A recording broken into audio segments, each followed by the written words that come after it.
You ask Tiger to solve. This deals with linear equations with one unknown. The final result is x equals -400. Let's solve it step by step. Simplify the expression. Group the coefficients. Find the lowest common denominator. Multiply the denominators. Multiply the numerators. Combine the fractions. Combine the numerators. Isolate the x.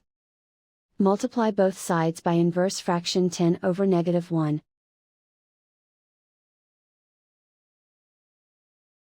Group like terms.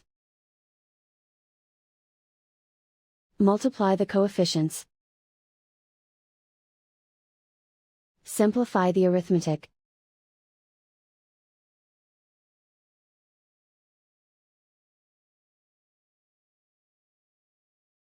And so the final result is x equals -400.